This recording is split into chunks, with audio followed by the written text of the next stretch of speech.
Mazaroi. Half African, half Arab.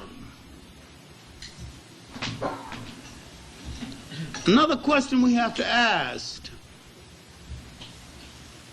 what is the role of the bastards of history? And he's a bastard. The bastards of history under pressure nearly always take sides with their father's side of the family that is in power. Father is an Arab. He is more Arab than the Arabs. He's black when he wants to be black, when it's his convenience. But in this series, this man is more Arab than the Arabs. You have to know some African history to know the game he's playing. But if you don't know African history, you don't know his omissions. You don't know his omissions about Ethiopia. You don't know he's left out Bilal. He's left out Zayd bin Harith. If you don't know anything about the Ethiopian period of Islam, when Ethiopia saved Islam, then when you leave it out, you don't know it because you didn't know that there was a period when Ethiopia saved Islam. But if you read the Encyclopedia of Islam, the Encyclopedia of Islam said that Bilal was a slave, Zayd bin Harith was a slave. The Encyclopedia of Islam on this point is wrong. Bilal was a lawyer for that day. Zayd bin Harith was a military man. They were both Ethiopians. Why Ethiopians? Why did his rich wife choose 2 tutors for him, both Ethiopians? Now you got to look at Ethiopian history. Why the fascination for Ethiopia? When the Prophet was born, half of Arabia was an Ethiopian colony. But if you haven't studied black imperialism, you don't know this. There was a time when Africans ruled nations and dominated nations. Well, you never read Baldwin's Prehistoric Nations or Drusilla Dungy Houston's work, recently reissued, on the wonderful world of the Kushite Ethiopians.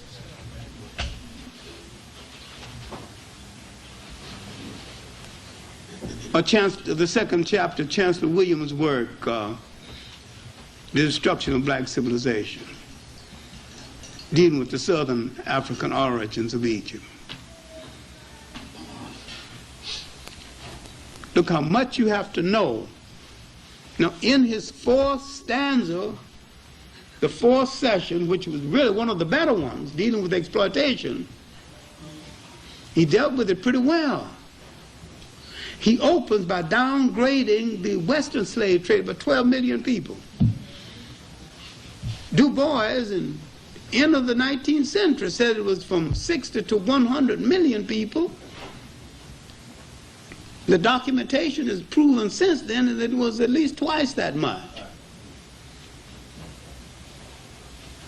Then the other documentations on the Arab slave trade, in a work called Slave Trade in the Indian Ocean, prove that one period 35 million Africans were taken out. Then he said there's only 2 million Africans in the Arabian Peninsula. And he asked, where are those Africans? He's safe because most people don't know where are those Africans. Ali Mazaroi, who's known me for 30 years, wouldn't dare stand before me and ask that question.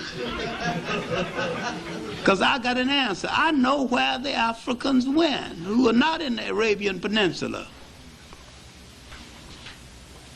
A lot of them went to India to perform the armies for the Maharajas. A lot of them went to Asia, different parts of Asia. Some went to China.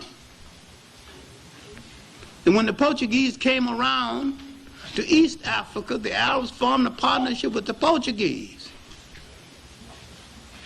And the Portuguese and the Arabs got together, the Omani Arabs, and Ali Mazaroi is an Omani Arab. The Omani Arabs established Zanzibar and made Zanzibar the largest slave trading force in the world.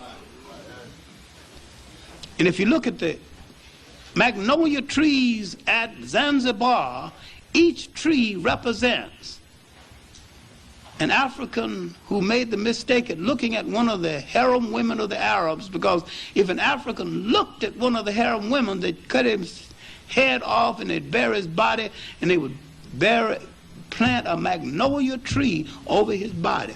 Every magnolia tree at Zanzibar represented an African who made the horrible mistake of looking at one of those women. If you look at Basil Davison's work, A History of East Africa, look in the index and look at the word Mazaroi. You'll find some information on his family. Now, he wouldn't ask me any question, what happened to those Africans? And there's only 2 million in the Arabian Peninsula now. See, he's whitewashing the Arab side of the slave trade. Now, when the meeting was called by UNESCO on slave trade in the Indian Ocean, they invited 50 Arab scholars. Not one showed up. They don't want to deal with it.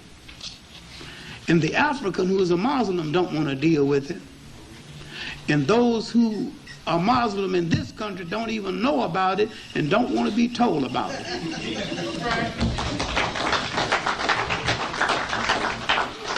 Because they think when they left Christianity, they joined a pure thing that is without fault.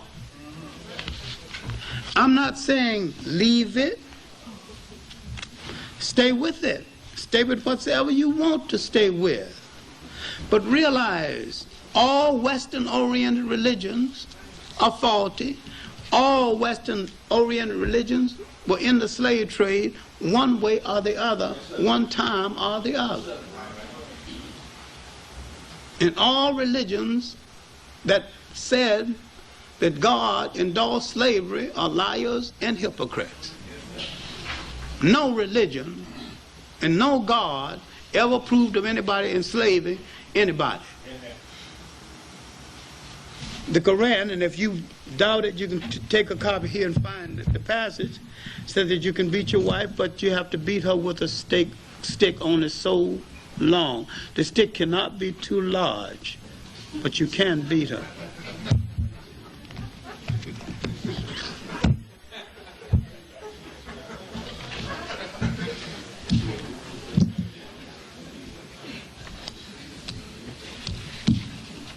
And when you go back to the laws of Hammurabi, 2000 BC, from Babylonia, now you can see the origin of some of this.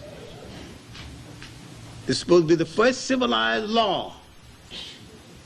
Hammurabi said that slavery is a good thing. And it's all right to have a slave, but you got to have some humanity about it. You've got to give him a day off.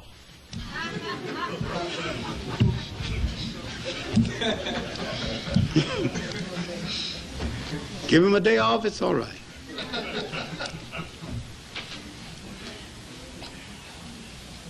We need to read more of other people's history and more of our history. And if we had read more history, we might understand the damage that the series is doing, and understand also that he is playing the role of a con man.